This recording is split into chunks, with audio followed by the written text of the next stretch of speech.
terkait dengan processing ya.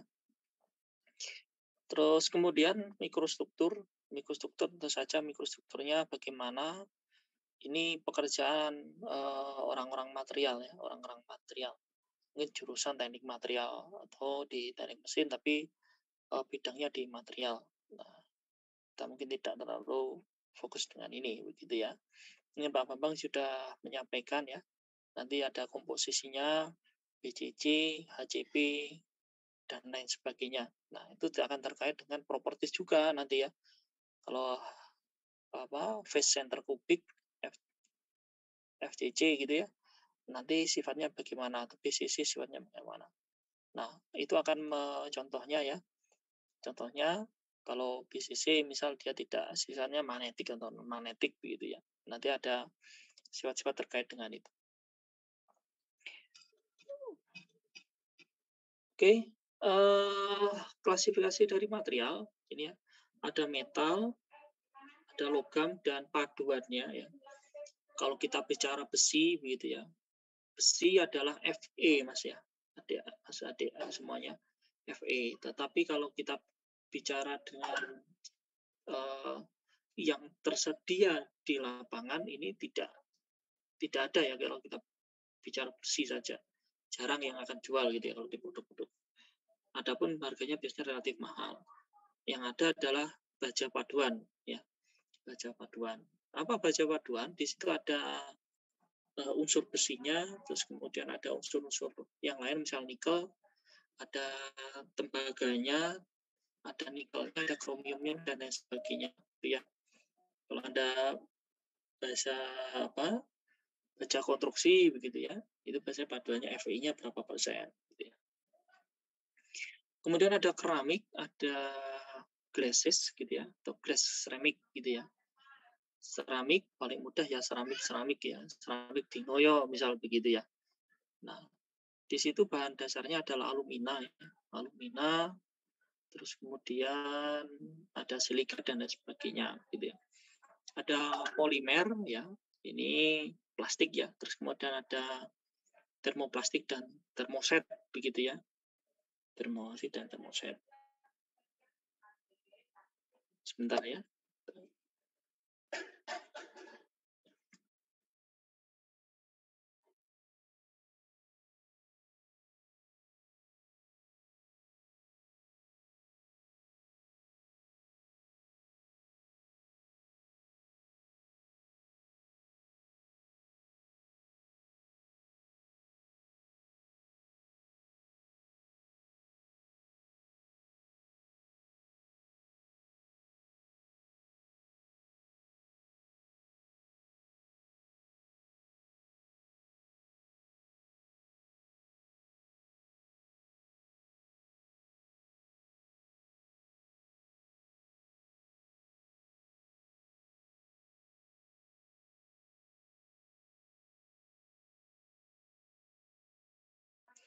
Oke, kita lanjutkan ya. Jadi sampai ini polimer ya, polimer, kemudian termoplastik dan termoset. Oke. Keduanya adalah bahan plastik ya. Tapi paling mudah membedakan antara termoplastik dan termoset kalau Anda bakar gitu ya, Anda bakar plastik ini, kalau dia meleleh gitu ya.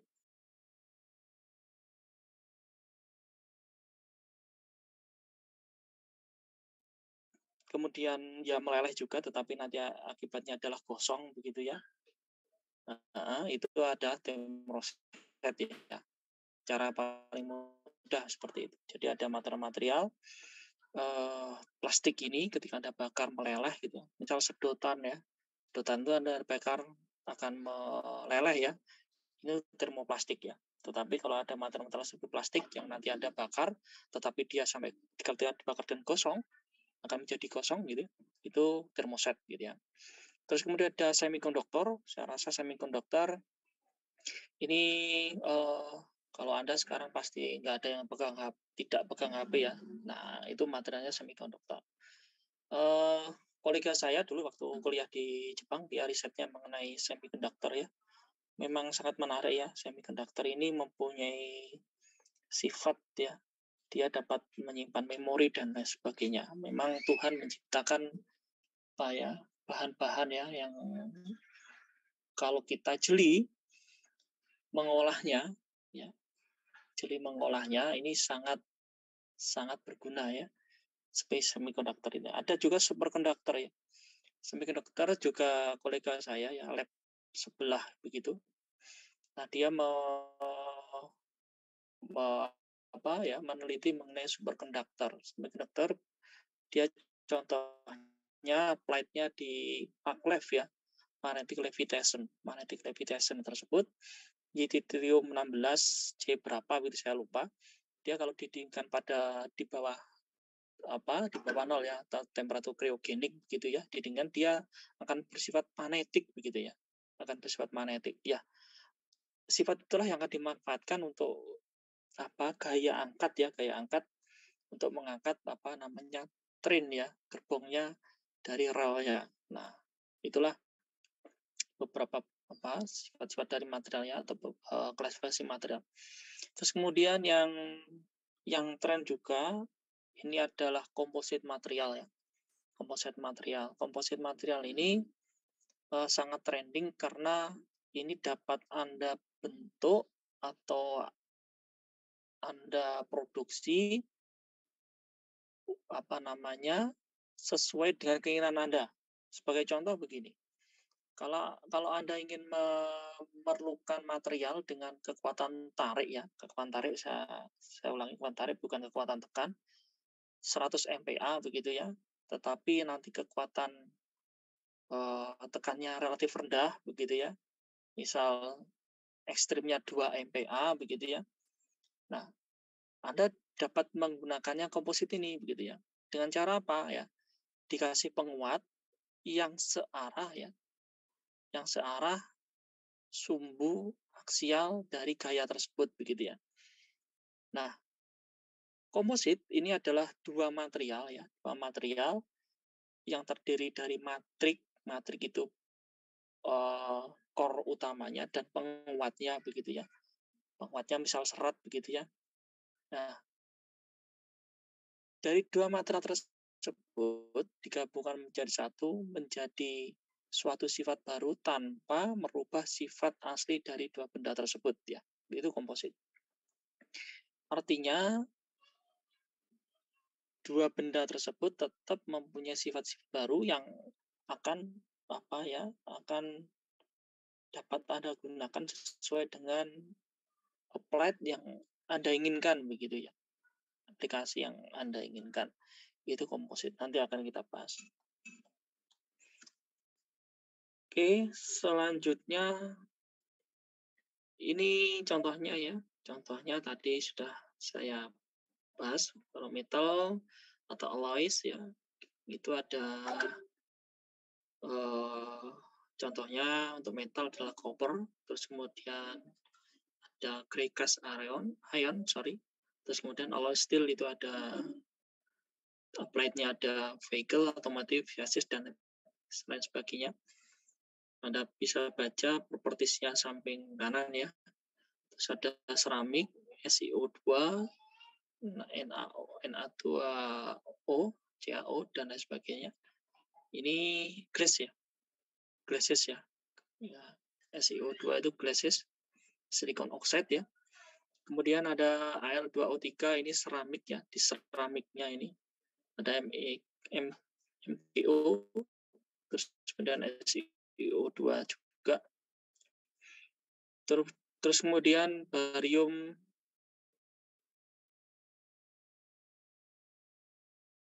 di tanah silika begitu ya.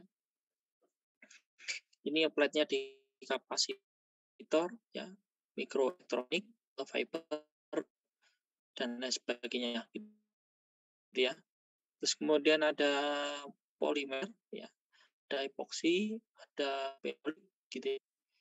Ini phenolic active joining plies in polywood ya, materialnya phenolic. Terus kemudian ada semiconductor, ini komposit metal komposit. Terus kemudian natural fiber metal komposit. Terus ada banyak sekali ya jenisnya, fiberglass, epoxy komposit dan lain sebagainya. Appletnya di mana, Pak? Appletnya dia bisa di aircraft dan lain sebagainya, atau material-material ini yang akan digunakan pada lingkungan yang harsh ya, yang keras gitu ya. Itu dapat dimanfaatkan di situ. Nah, dia tentu ini strength-nya ya, kekuatannya. Kalau Anda lihat, ada polimer, ada seramik, ada komposit, ada metal alloys gitu ya. Ada di situ strength-nya dalam PSI dari 0 sampai 300 ya, skalanya 300.000, sorry. Ini paling kecil ada di polyethylene ya, polyethylene paling kecil, kemudian ada nilon, kemudian kalau Anda pengen lebih kuat lagi, ada SIC begitu ya. Nah, kemudian ada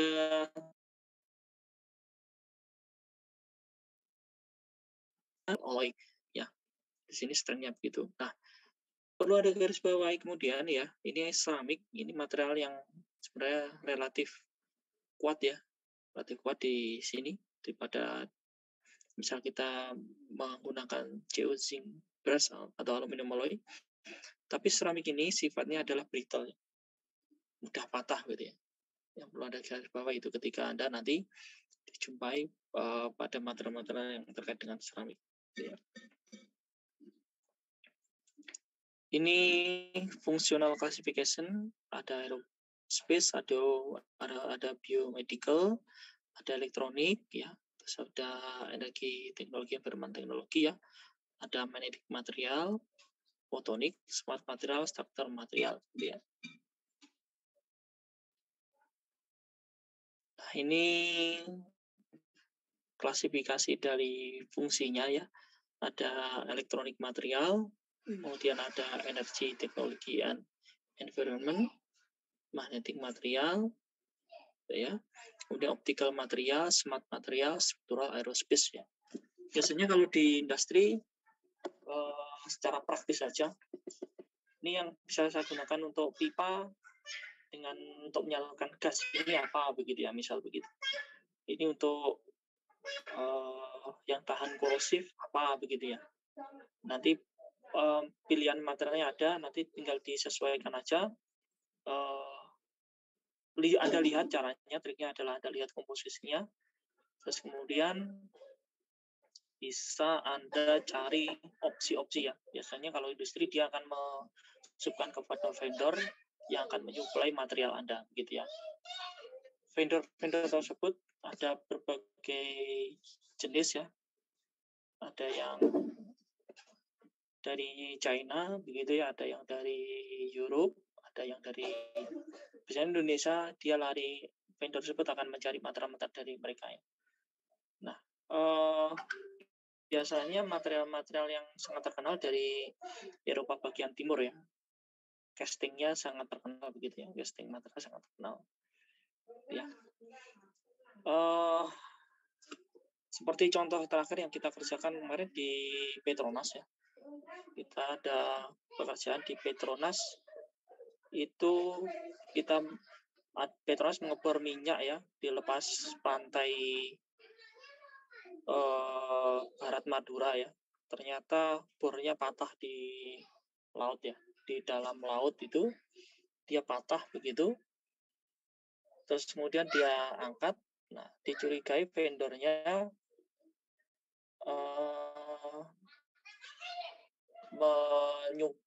menyuplai material yang tidak pas begitu ya, sehingga dari tim kami kemarin mengevaluasi ya. Pertama kita pelajari mengenai bentuk patahannya, forensik engineering ya. Kita forensik engineering, kenapa bisa patah dan sebagainya. Terakhir, mereka meminta mengetes material yang ada ini, yang patah ini dengan standar Petronas di Malaysia begitu ya. Masih kita pelajari ya hasilnya. yang nanti akan kita laporkan mungkin 2-3 bulan lagi. Oke, kemudian ini klasifikasi material arsitektur, ada kristalin, ada single kristal, ada polikristalin, ada grain butris di sini dan sebagainya. Kalau single kristal contohnya diamond ya. Diamond itu single kristal, dia tidak punya tidak punya grain boundary ya. There is no grain boundary di sini. Terdiri satu kristal ya, terdiri kristal. Makanya diamond sangat mahal ya. Biasanya single kristalin ini kekerasannya tinggi ya, makanya diamond biasanya untuk kalau Anda uji Vickers begitu, kekerasan Vickers, indentornya, titik penitiknya itu terbuat dari diamond ya, dari diamond. Terus ini ada environmental and other effect ya, effect following factor must be account for a design and so the component do not fail unexpectedly ya. Jadi Anda perlu perhatikan ya, kalau misal tata letak pabrik Anda di mana nih, jauh dari seashore atau enggak, terus kemudian apakah dia memproses material-material yang dapat menyebabkan misal korupsi atau beban fatigue adalah beban untuk gaya yang berulang ya, yang dinamis ya. Jadi contohnya crankshaft atau shaft dari piston Anda ya. Atau paling mudah gini aja, paling mudah adalah dari as roda Anda begitu ya. Dia akan menerima beban dinamis yang terus-menerus. Itu yang kita namakan beban fatigue ya. Beban fatigue ya. Nah, fatigue ini bisa diukur ya, bisa diukur misal untuk shaft di roda mobil atau motor Anda itu bisa kita hitung ya, berapa putaran sampai dia patah ya. Sampai beberapa putaran dari putaran. Caranya tentu saja komposisi materialnya kita atur ya, kita atur terus kemudian dengan dimensi X gitu ya. Komposisi materialnya harus A begitu ya. Nanti dengan sekian putaran bisa patah gitu ya. Nah, kalau kita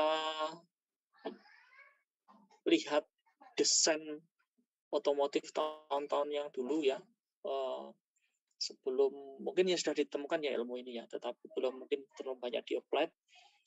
Umurnya panjang-panjang begitu ya. Mereka tidak memperhatikan ya, sehingga efeknya ya terhadap produktivitas dari perusahaan sendiri gitu. Bisa bangkrut karena ya tidak pernah ganti spare part misalnya begitu ya. Ya. Kemudian strain rate-nya gitu ya. Strain rate-nya dia memanjangnya rata-rata per gaya di-apply-kan berapa. Nah, itu kita harus perhatikan juga di situ. Terus temperatur, apakah nanti akan menerima temperatur yang tinggi atau tidak. Misal Anda mendesain di daerah boiler atau Anda hanya digunakan pada chamber-chamber biasa atau di pabrik tebu juga akan berbeda ya. Beda. Ini strength-nya pada temperatur tertentu gitu ya. Di sini kalau Anda lihat polimer ya. Polimer di bawah 1000 masih notasi ya, polimer aluminium, terus kemudian komposit. Kalau Anda ingin lebih tinggi temperatur, operasi temperaturnya Anda bisa menggunakan seramik atau nikel superalloys gitu ya. Atau di sini ada karbon composite ya, tinggi ya, operasional tinggi. Terus kemudian ada ini skin operating temperature ya. Ini ada space shuttle, kemudian ada national discipline, kemudian world to factor dan lain sebagainya. Pinjam HP ya, Pak.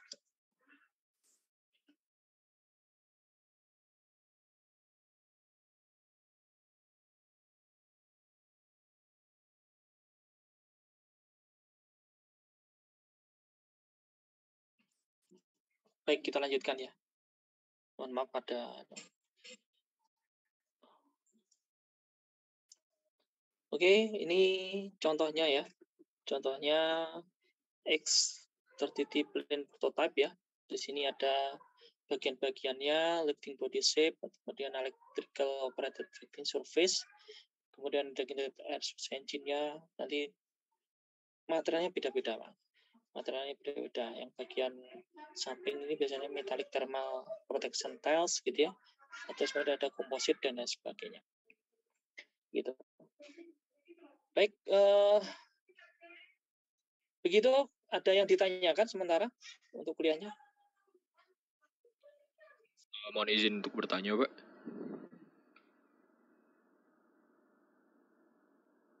Monggo silakan, Mas. Silakan. Untuk absensi perkuliahan hari ini gimana, Pak? Sistem. Ketua kelasnya Mas Nanda ya? Untuk penanggung jawabnya saya, Pak.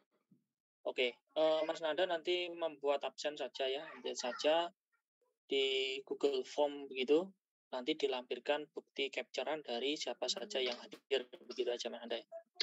Oke, siap Pak. Nah, ya. Ada lagi, monggo silakan. Kalau tidak ada, mungkin kita akhiri ya kuliahnya, kita ketemu minggu depan ya. Nanti saya informkan Mas Nanda apakah kita hybrid, offline gitu, apakah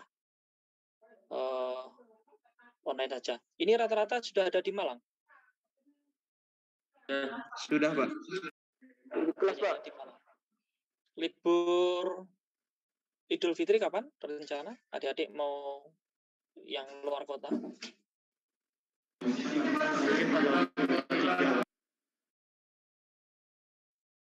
Ya, menyesuaikan aja ya nanti ya. Kabarnya nanti kan liburan Idul Fitri ya. Kalau mungkin setelah Idul Fitri nanti kita bisa offline begitu ya.